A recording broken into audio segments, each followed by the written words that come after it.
Bonjour à tous, c'est Cécile Amacourtois. Je suis autrice de fantasy et je vous invite à découvrir La dernière guerre des dieux.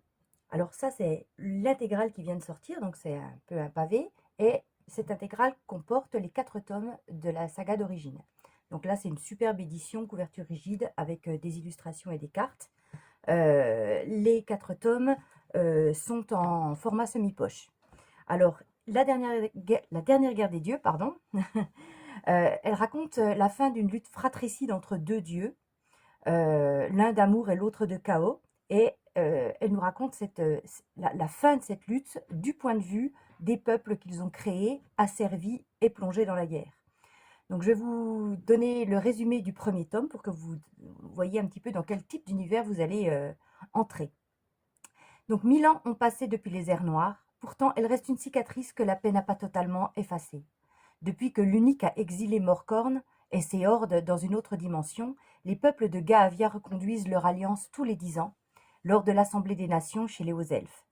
Cette année, c'est au tour du prince Edoran d'y représenter son royaume, la Lycanthie. Avec une délégation d'émissaires métamorphes, il entreprend un voyage aussi périlleux qu'exaltant à travers le continent. Idéaliste et chevaleresque, Edoran va se retrouver plongé dans la pire tragédie que son monde ait connue depuis 1 millier d'années. Il découvrira alors que nulle paix n'est éternelle. Donc on est clairement, pour le premier tome, dans un voyage, en fait, qui va être utile pour présenter ce monde, cet univers, avec tous ces peuples, toutes ces créatures, ces civilisations, son histoire, sa magie, ses paysages grandioses. Et il va également permettre de mettre en place tous les éléments qui vont mener à cette guerre ultime, en fait, voilà. Et après, sur les 3 autres tomes, vous aurez toute la quête, la guerre, enfin, toute la lutte de ces peuples qui n'ont rien demandé et qui ne cherchent que la paix, pour essayer de se sortir de cette catastrophe terrible qui leur tombe sur le coin de la figure. Et donc, alors, il s'agit de fantasy épique. On pourrait penser que c'est manichéen, le bien contre le mal, le dieu de l'amour contre le dieu du chaos, ce qui est à la base, au départ, ce qui est un peu le cas. Mais comme on est du point de vue des peuples de ces dieux, eux sont différents. Effectivement, il y a un dieu d'amour et un dieu du chaos, mais leur peuple, ce sont des gens, des simples gens, avec leur bon côté comme leur mauvais côté.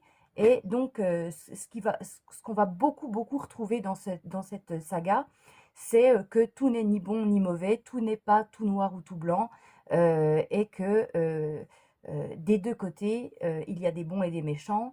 Et aussi, on va beaucoup découvrir jusqu'où quelqu'un est prêt à aller euh, pour sa cause, pour défendre ceux qu'il aime oui, pour défendre le monde dans lequel il vit. On va beaucoup parler de courage, on va beaucoup parler d'abnégation et de sacrifice, on va beaucoup parler d'amour, énormément, parce que j'adore parler d'amour. On va parler d'amitié, on va parler d'entraide, de solidarité, on va parler énormément de voir au-delà des apparences et de ne pas se fier au premier regard, ou ne pas se fier à ce qu'on a entendu dire d'eux. Voilà, donc il y a énormément, énormément, énormément de choses comme ça qui vont remplir cette saga. Et, euh, et alors, il se passe beaucoup de choses. Il se passe beaucoup de choses. Vous n'aurez pas beaucoup le temps de vous ennuyer. Et la principale chose à se mettre en tête et à bien garder en tête tout au long de la saga, c'est ne vous attachez pas trop aux personnages, s'il vous plaît. Ou alors attachez-vous, mais prenez des mouchoirs. Voilà, donc eh ben, c'est cette saga, La dernière guerre des dieux, qui est terminée, qui est sortie également en intégrale, qui est en format semi-poche, qui est également en format numérique en édition Kindle et dans l'abonnement Kindle. Donc vous pouvez retrouver tout ça sur mon site internet www.cecilamacourtois.com ou sur Amazon ou dans n'importe quelle librairie, puisque les semi-poches sont commandables en librairie. Donc je vous remercie beaucoup, j'espère vous revoir très bientôt et gros bisous.